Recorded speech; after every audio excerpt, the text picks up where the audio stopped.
I'm chair of the KCK Landmarks Commission, and I will call the January 5th meeting of the Kansas City, Kansas Landmarks Commission to order. And I would ask the secretary to call roll, please. Okay. Roll call. Schrader. Present. Welcome Hill. Present. Curtis, not present. Bendor. Present. Townsend. Townsend. Present. Okay. She's muted. Hutton. Present. Gerber. Present.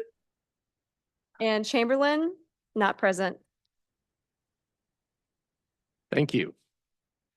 Rose, would you go ahead and do the opening statement, please? Yes. So welcome everyone to the Kansas City, Kansas Landmarks Commission. Members are participating remotely by Zoom and in person in the commission chamber. Jim Schrader is serving as chairman this evening. Please note the following instructions for the meeting. If you're joining by Zoom, please make sure that your microphone is muted and is until it is your time to speak. Members, please use the raise your hand feature to speak. After the chairman recognizes you, unmute your microphone and state your name when you begin to speak. For those in attendance via Zoom, please use the raise your hand feature when you want to speak on an issue. The chairman will recognize you when it is your time to speak. Then unmute your microphone and state your name before giving your comments. If you are in the commission chamber, please come to the microphone when your agenda item is called. The chairman will recognize you when it is your time to speak. If you're having trouble logging into the Zoom meeting, please see the Planning and Urban Design website on wicokck.org. Proper meeting decorum is expected of all participating in the meeting, and anyone who fails to act properly will be removed from the meeting. The city reserves the right to discontinue a meeting if any improper behavior occurs, which prevents the uninterrupted conduct of business. The format of this evening's meeting is as follows. The applicant will make their opening statement explaining the proposal. Please note that the applicant will be given 15 minutes to present their case. The 15 minutes includes the applicant, consultants, and other members of the applicant's team. Members of the Landmarks Commission will then address any questions that they might have to the applicant. Any persons wishing to speak in favor will be called upon and allowed to do so at that time.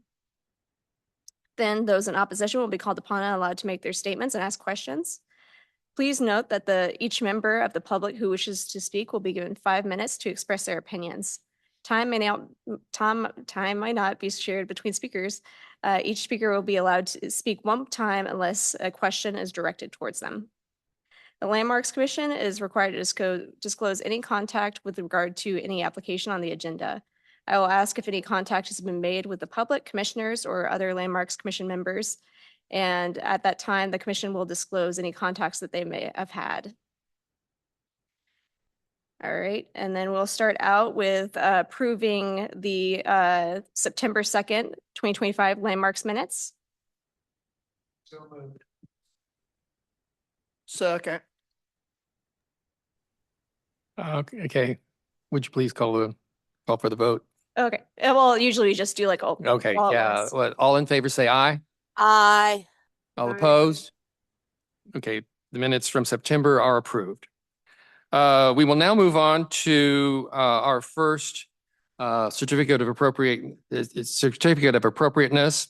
It's CA 2025-010 Thomas Vandervelde for a property in the West Heights Historic District to enclose a porch at 1818 Oakland Avenue. Is the applicant here? Yes, he's online. I'll unmute him. Should be able to speak. Okay. Would the applicant please introduce himself and give his address, and then I believe have up to 15 minutes to say whatever you need to say. Certainly. Yes, I'm Tom Vandervelde. I'm the applicant. I live at 1818 Oakland Avenue in Kansas City, Kansas, 66102. The side porch on our house is what we were wanting to enclose. It is visible from the street. Sorry, you might need to speak up a little bit. It's a little Sorry quiet about in that. I here. can try and boost my audio a bit. Okay, Give thank me a you. second.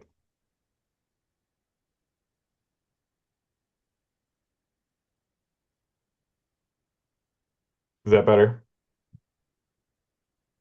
Hello? Maybe a little bit, yeah. Okay, yeah. So the side porch on our house is what we want to enclose.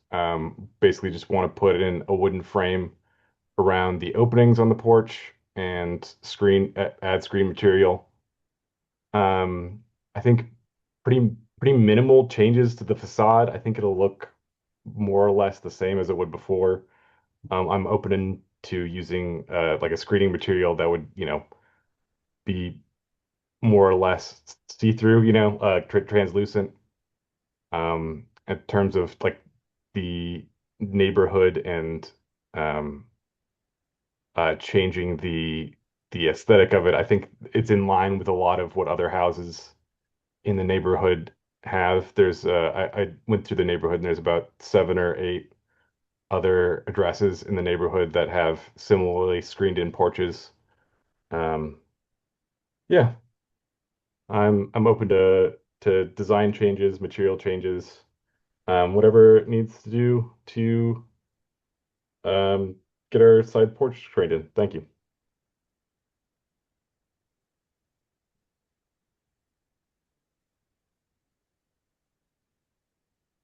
That's all I needed to say.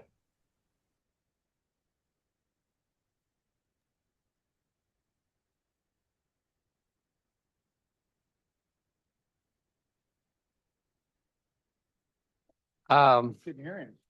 Yeah, we apologize. We're having some speaker issues here in the chamber, so it's been very difficult to hear you. And then all of a sudden, I've never heard the HVAC system being this noisy in this room. It's just ridiculous. So we apologize. And I also apologize for the fact that we had to delay this for a month because of the weather. So, nothing that we could do about that. Though it sounds like maybe the sound came up a little bit. Anyway, thank you for your presentation. Is there anyone else here to speak in favor of this certificate of appropriateness?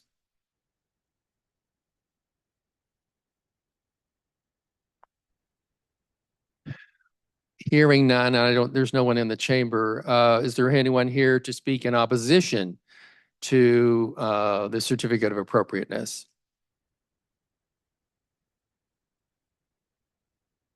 Is there anyone online besides Mr. Vandeveld?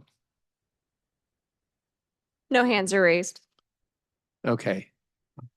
Well, hearing none, then are there questions from members of the commission, first of all?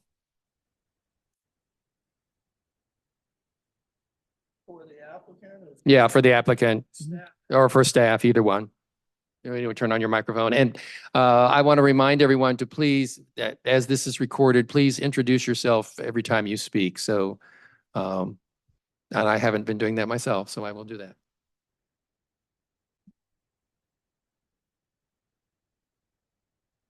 Mr. Chairman, I would like to hear from staff before I ask any questions. Okay. Are there any other questions from the commission right now? If not, I guess we will quickly move to staff report on this application. This is Randy Greaves, historic preservationist. This is the application for 1818 Oakland Avenue in the West Side Historic District. This property has a reoccurring theme of having the porch screened in and removed at least once that I could find. Here are images of the porch as it currently is without the screen. You can see some marks from that initial screening that happened after the historic district was created. And here is, if I can move this. Here is how the applicant envisions their screening to sit within the door frame or the doorway. Staff has recommended denial. Pictorial evidence indicates that originally this home did not have a screen. And adding and removing a screen repeatedly could eventually cause damage to the structure. Staff has received one letter of support in favor of this application. And so, yeah. Would you go ahead and read that for the record, please? While this building does have a history of a porch being screened in, there was no screening when the West Height Historic District was created. While it is unclear when the screening was added or removed, it is not possible for that screening to be considered historic in its own right, as it could not have met the 50-year rule and has been removed. So using that stipulation from the Secretary of the Interior standards is the reason for recommendation of denial. Would you please clarify, this is the chairman. Is that the letter that you received in support of the application? This is Randy Greaves, Historic Preservationist. No, this is not the letter itself. I can provide the letter. We do have it in our record, but the letter is in support, not for this project. So that would be in support of approving the application. Okay. Yeah, in the future, it would be good to go ahead and read that into the record and, again, just like if they were here in the chamber, give name and address for the person who is in support of this application. So we'll look forward to doing that in the future, please. Are there any other comments now from members of the commission? Questions? This is Commissioner Fendorf. I guess I want to clarify. So the objection is really just based on the fact that it wasn't there in 1984. This is Randy Greaves, Historic Preservationist. One of the requirements for historic status is the feature building site has to be 50 years old. The reason for the recommendation of denial is because this is a change to the porch, a public that can be seen from the public right of way to replace something that's been removed, but that removed thing was never historic to begin with. So staff contends that this would be a detriment to the historic character of the building. But we don't know, we know at some point it was screened, right? But we don't know when that was, when it was removed. We know the screening happened sometime after 1984 and was still existing in 2016.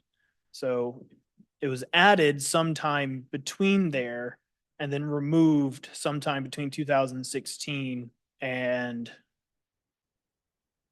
I don't remember when the last pictorial evidence I have of no screen is. Yeah. Well, I guess, I don't know. Honestly, I don't have a problem with this because screen porches are, oh, sorry. Yeah, I do. Screen porches are pretty common in the neighborhood going back years and years. And personally, I think it's good if it's good for the neighborhood to have people be able to be outside and have eyes on the street and things. So I wouldn't have any problem with approving this. I mean, it's not the same as enclosing it. And of course, that's been done all over the place in the neighborhood too for years and years. But screen porches were original features of many of the houses. I guess I wouldn't presume that the fact that it wasn't there in 1984 doesn't mean it hadn't been screened in at times before that. So that's my comment. This is Randy Greaves, Historic Preservationist. You are correct. It may have been screened in prior to 1984. I just don't have evidence to say one way or another in regards to that. So this determination was used with the best evidence I could find regarding this house specifically.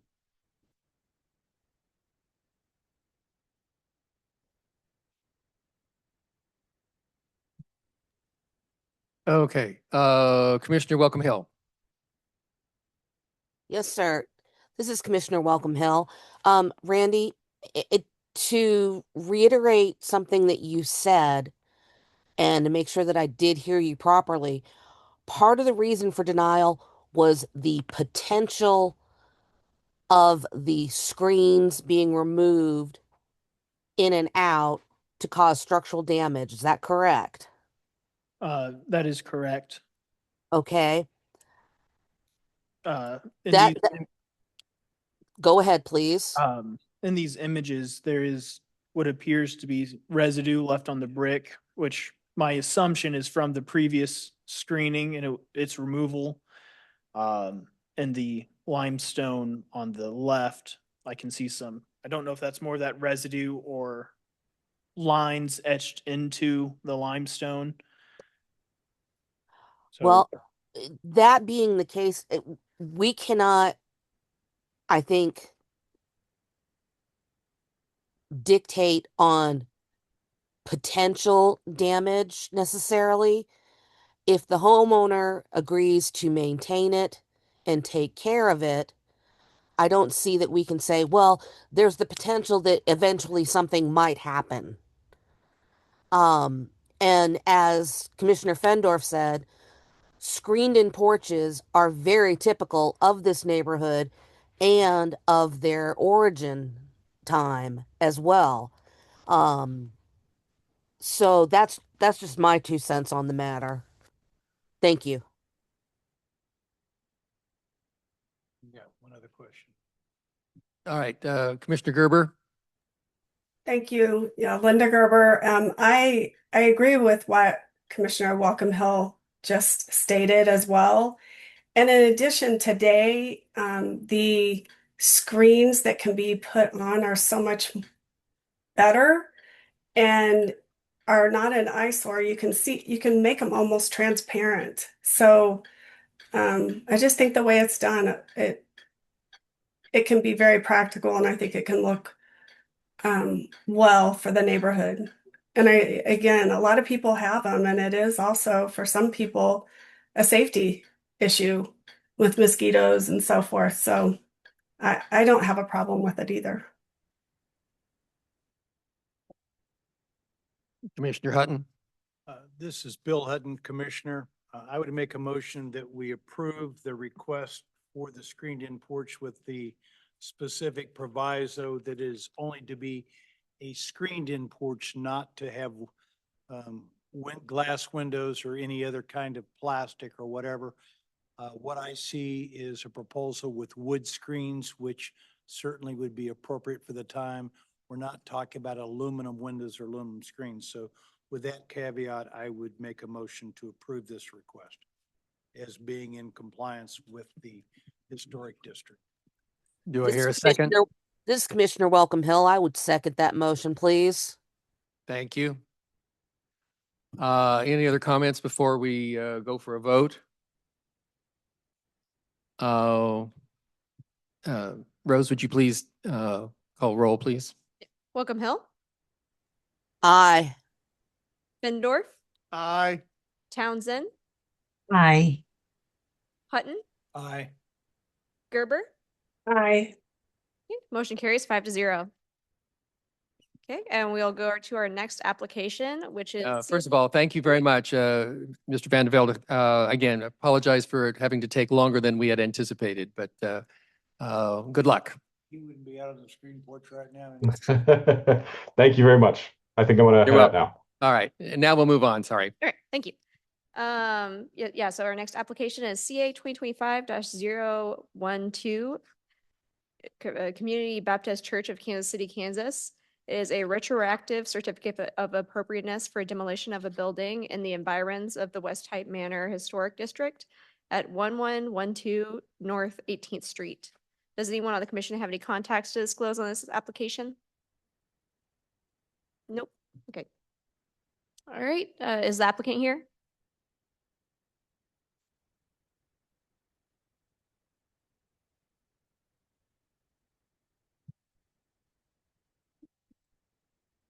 So Justin or Marie, are you one of the applicants?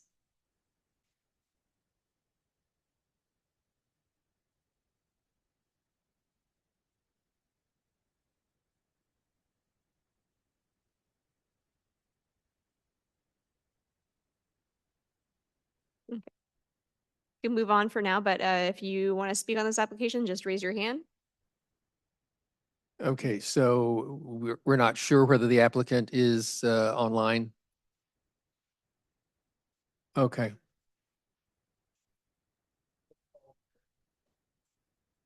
Okay. Well, so hearing no one here to speak in favor of the application or in favor of the applicant, is there anyone present to speak in opposition of the application for a certificate of appropriateness? Seeing or hearing none, we will move on. It sounds like maybe it would be the desire of the commission to hear from staff first. All right, so if we could have a staff report on this application, please. This is Okay. Randy Greaves, Historic Preservationist. This is CA 2025-012, the demolition for 1112 North 18th Street. This is the demolition of the residential property, not the church. So here is a picture I got from Google Maps of what the property used to look like. This was taken in September 2023. Here it is now. This was demolished without proper permitting or reviews. And as such, staff recommendation is denial due to planning department policy. However, denial of this application would insinuate that the property owner needs to rebuild the building in order to properly apply for the permits to demolish it. So Unified Government Department of Planning and Urban Design policy requires a recommendation of denial with retroactive cases as the applicant has created their own hardship. The implication of this denial would require the applicant rebuild the building, as I was saying. This would be a heavy-handed approach to dealing with this case. As such, staff has prepared the following conditions should the Landmarks Commission elect to approve this certificate of appropriateness. Any remaining debris be removed from the premises. Any land disturbance as a result or opening left due to a basement should be filled in and graded. The applicant will seek proper permits for all future work, including historic reviews for all exterior building work to comply with Kansas City, Kansas Historic Preservation Ordinance.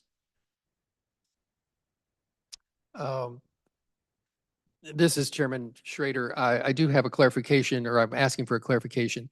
This is in the environs of the Westheidt Manor Historic District, correct? It's not actually within the district. This is Randy Greaves, Historic Preservationist. Yes, this is in the environs. Our city ordinance requires demolition in the environs to receive a certificate of appropriateness rather than an environs review. Okay, thanks for clarifying. Are there any other questions? Are there any questions from members of the commission? Yes, sir. Commissioner Welcome Hill. Yes, sir. Is this the church that's catty corner to Sumner? This is Randy Greaves, Historic Preservationist. No, it is not.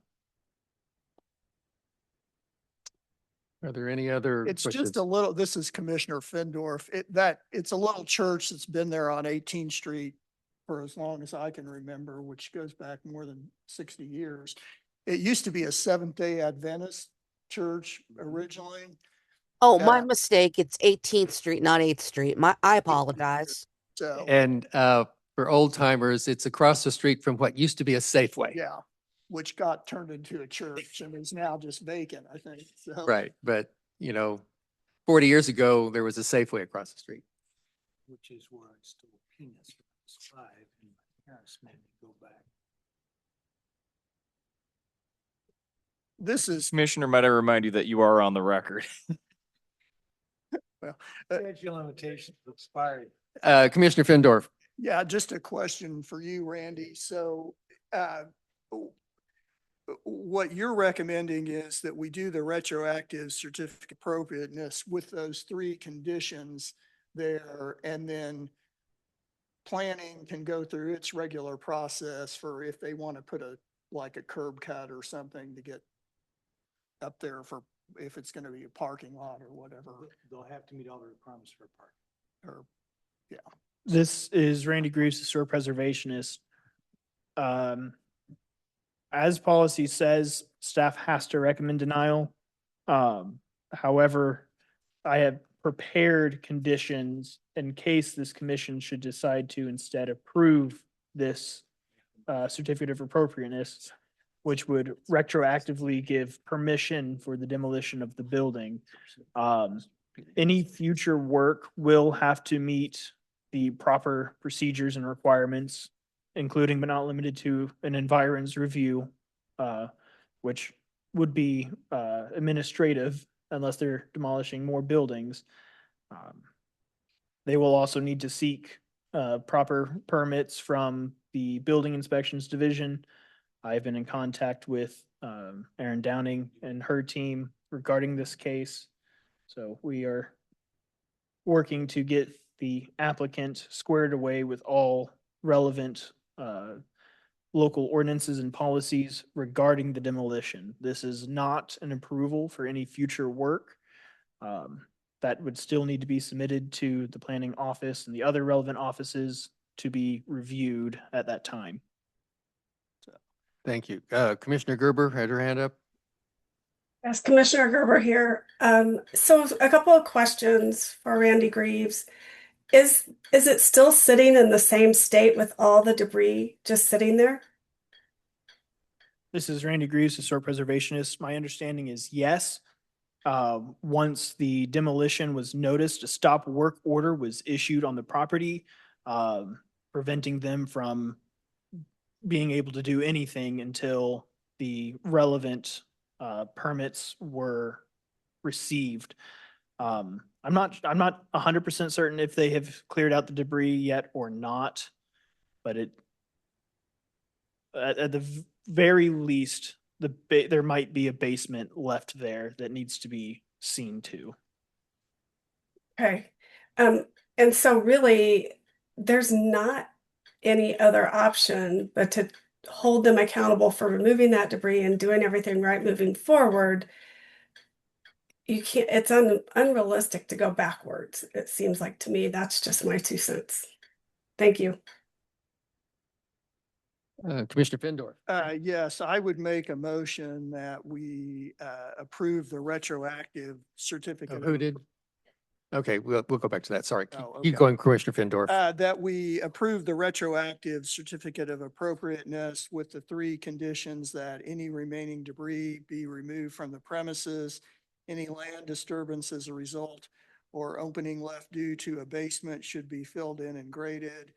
And 3, the applicant will seek proper permits for all future work, including historic reviews for all exterior building work to comply with the Kansas City, Kansas Historic Preservation Ordinance. Do I hear a second? This is Maida Townsend. I will second. Thank you, Commissioner Townsend. This is Commissioner I think we Welcome Hill. I have missed a question. comment from Commissioner Welcome Hill. Do you want to continue to make your comment, Commissioner Welcome Hill, before we vote? Yes, sir. I wanted to clarify, especially as there is nobody in chambers or online from the church to speak on this. I'm wondering if Randy, you could tell us just how cooperative this group is. This is Randy Greaves, historic preservationist. Once the applicant had been made knowledgeable about the requirements that were missing and what needed to be done to rectify the situation, they were eager to comply. They wanted this done as soon as possible to try to be moving in the right direction. They turned their materials in completely and quickly. I had a bunch of people working on it. I don't really know how much more I can say.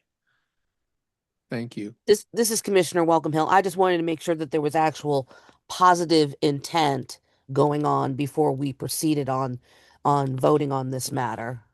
And it seems like from what Randy has told us, there is. Okay, thank you. Are there any other comments before we vote from any member of the commission? If not, Rose, would you please call the roll? Welcome Hill, Aye. Bendor, Aye. Townsend, Aye. Hutton, Aye. Gerber. Aye. Motion carries 5-0. All right. Thank you very much.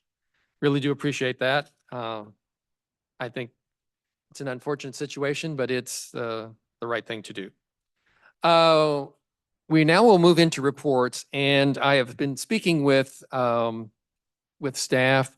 We're going to try to set up a more regular kind of agenda for our reports. We're going to start each of our report sessions with kind of the regular reports, sort of the state law administrative reviews that staff does. Then we go into any other staff reports, for instance, what's the status of the Downtown Historic District on the National Register, those kinds of things. Any updates on commission vacancies, those kinds of staff reports. We'll then move into any opportunities for training and how we'll be moving forward with that. And then wrap that up with any reports from the commission chair, from myself, as well as any other general reports from any other commission member. So as we move forward, I think we'll go ahead and start with Randy. You want to go ahead and give your regular reports? This is Randy Greaves, historic preservationist. I apologize. It's been a while, so I have quite a few things to say. Now, I may have missed one or two, but I have in my notes that there were 4 certificates of appropriateness that received exemptions for in-kind work, 5 environs reviews, and 4 state law reviews since our last meeting. Today, I submitted the most recent edition of the Downtown Historic District nomination. I was told to expect to hear back within 60 days, so we will continue working through that. Another project has started. The unified government is working on a master plan for the Condaro town site, which I have been looped into. I have met with the consultant team. I've shared the hundreds of documents that I've got squirreled away regarding the town site to try to help them produce the best possible material for preserving that history. I also intend to request that they present to this commission about the work they're doing and what it's going to look like.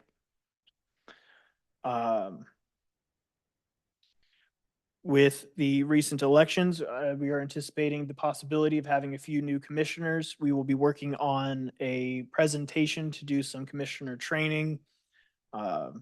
Considering the variety of different kinds of reviews we have and the ways they can interact with one another, I feel that this will be beneficial for all of us, just to make sure we're all on the same page about what the rules and requirements for each specific type of review is, because they're all treated a little bit differently due to the way they're brought about. We have increased the capacity of our tracking software, Acela. We now have the ability to track our state law reviews, because I've noticed in the past that I have double cataloged some, given 2 different cases, the same case number. So hopefully that'll make things smoother going forward. As Mr. Schrader said, we've been trying to find a way to best educate contractors of the requirements for working in our historic districts and on our historic buildings. Currently, we think the best way to do that, or I think the best way to do that, is going to be a quarterly seminar where we can invite those individuals to this meeting to see how the meeting goes, and then afterwards talk to them about the requirements and the different reviews and the ordinance, and be able to answer any questions. This will also be a good time to talk to property owners about the historic tax credits and the benefits that those can provide to them. We have been awarded a grant from the SHPO for $50,000 to hire a consultant for the design guidelines for our downtown historic district. We're going to be working through that RFP, RFQ process to hire a consultant to hopefully produce some materials that'll make it easier for property owners in our downtown to repair their buildings and get the most use out of them. And then Rose and I, well, mostly Rose because she handles this more than I do, are working to fill the vacancies on our commission. My last count, we are short at least an officer of a financial or lending institution, and I believe we need a real estate agent still. I think it calls it someone associated with a mortgage lending institution. Yes, I believe that is correct. So we will continue to work on that and try to get this commission back up to full strength. I would probably hold off on training until we have a good idea if we're going to fill all of our vacancies or not. I don't think we've ever had a full commission in the time I've been here.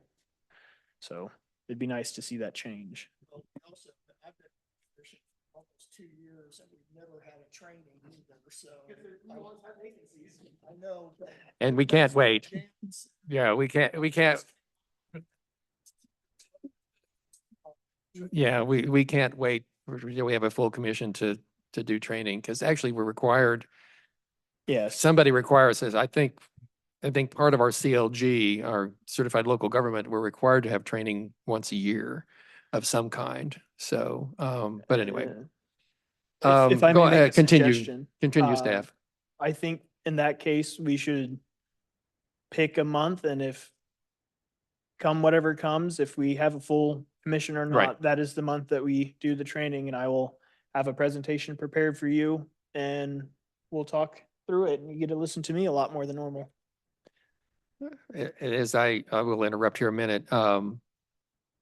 In the past, I know that representatives from SHPO have, we've been able to have them come to also make presentations.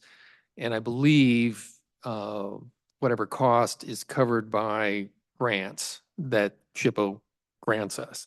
So it's like it's for free. I know that's happened more than once in the past, so maybe we can look into that too. Is not that we wouldn't be happy to hear from you, Randy, but give you a chance to share the podium, so to speak. Continue, please. That is it for my reports. Thank you very much. As far as reports from the chair, I have a couple of things. I have been involved with, we were on hiatus for a while, but the Historic Preservation Design Board was established for the 7th Street Methodist Episcopal Church South that was received a certificate of appropriateness for demolition back in 2018, I think. It's at the site of the new downtown community college. And for those of you who have been downtown, the new community college building is going up. I had a chance to actually tour through the construction site about a week ago, I guess. It will be finished enough to have classes this August.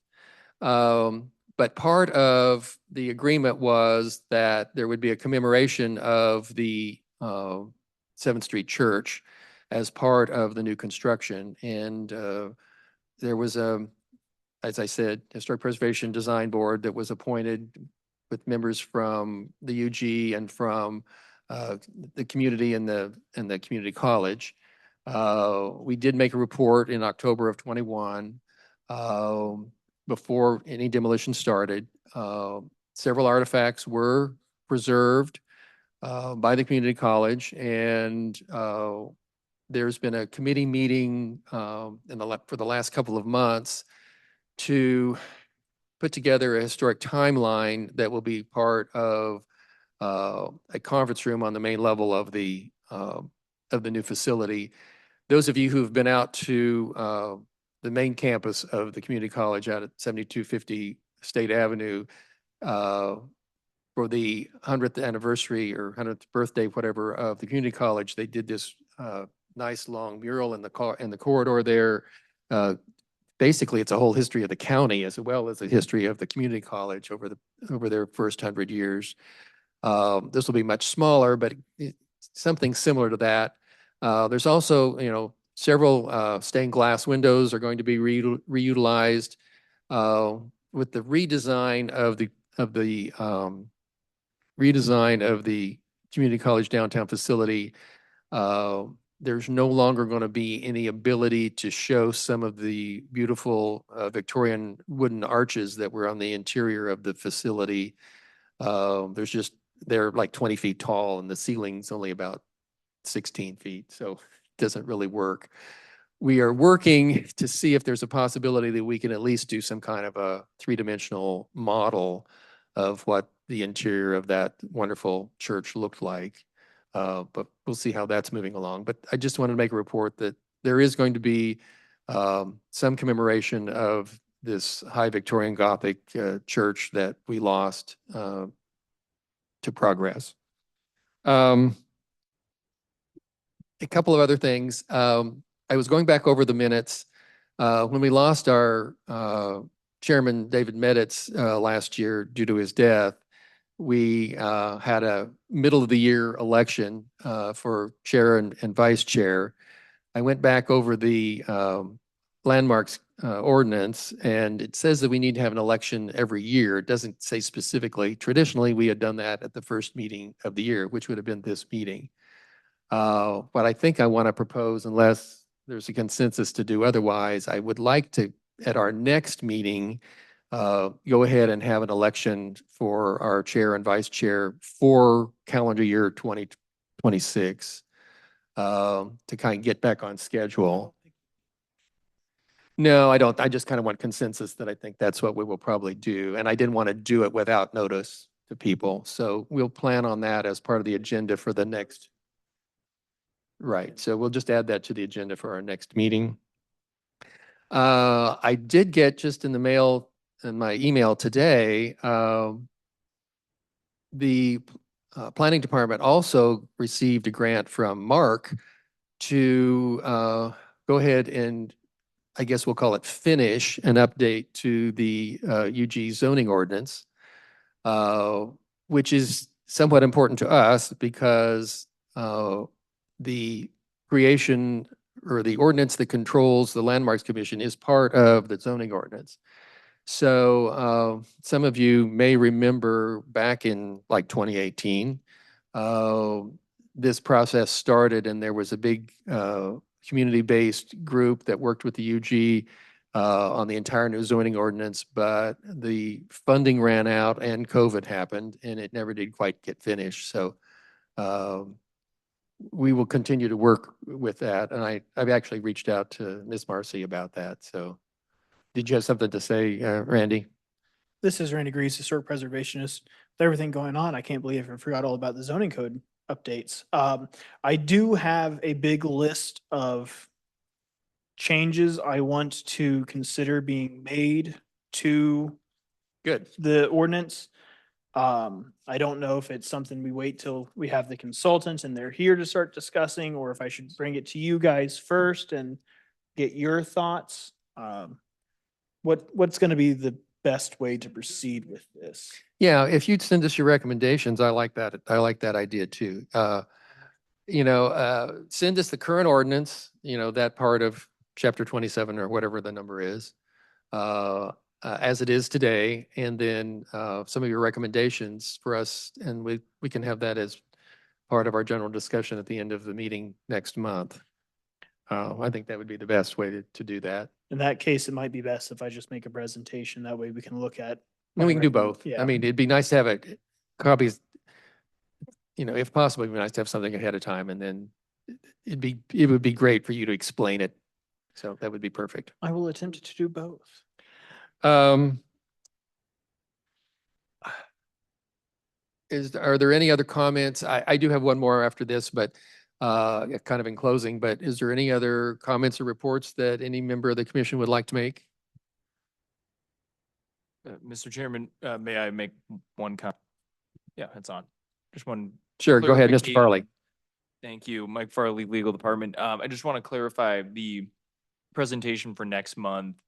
And is the expectation just to have a discussion Yeah. or are we Yes. looking, okay, No so no vote. ordinances. All right. So we will not have a noticing issue then. Right. I mean, aside from it being on the agenda. So just wanted to check. Yeah, no, it just as long we'll have if it's on the agenda, that would be enough. Just, it's a general discussion about potentials. And I just kind of wanted to go through before we close here, as a reminder, some of us were appointed by commissioners who did not run for reelection or were defeated or have been reelected. And our terms are sort of aligned with the commissioners who appointed us. However, it has been made clear that if you, like I, have been appointed to this commission, your appointment continues until you are replaced.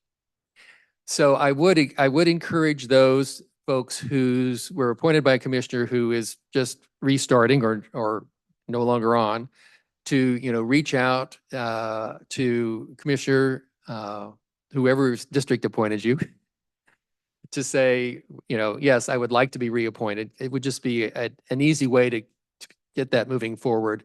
And that way, then you will be appointed for another 4 years officially. So, excuse me? Oh, yeah, yes. Commissioner Welcome Hill. Chairman Schrader, it is my understanding that appointments actually to UG boards are for a fixed term, regardless of who your Not landmarks, not landmarks. We're not different. landmarks. Okay, I wanted to clarify that, sir. Thank you. Yeah, it is. Yeah, we're special. Yes, So, we are. so just as a clarification, for instance, I'll go through my list here. Commissioner Chamberlain, who's absent tonight, was an appointment by the mayor. So he will need to be reappointed. I mean, he's still on until the mayor reappoints someone else. Steve Curtis, his term is in the middle. He was appointed by Commissioner Burns. Commissioner Welcome Hill, you were appointed by Commissioner Ramirez, and so you're in the middle of your term. Maida was appointed by Commissioner Hill. So Commissioner Townsend, you're in the middle of your term as well. Commissioner Gerber, you're in the middle of your term. You were appointed by Commissioner Lopez. I was appointed by Commissioner Davis, who got reelected, and I've already reached out to him. Commissioner Findorf, you're in the middle of your term. You were appointed by Commissioner Bynum. And then Commissioner Hutton, you were appointed by Commissioner Burrows. So, but you're still on until I guess it'd be until Andrew Kump appoints somebody else. But I will point out that I have been appointed several times to this commission and not always by I've never been appointed by a commissioner whose district I actually live in. So that is not important. You just have to live within the county. So you can be appointed by any commissioner, and that happens a lot. So you don't have to live in the commissioner's district. So with that, I believe, I think it's time for we end the meeting. Unless there's something else that staff sees that we need to do. All right. Well, I think it's the chair's prerogative to close the meeting, so I'm closing the meeting. Thank you all very much.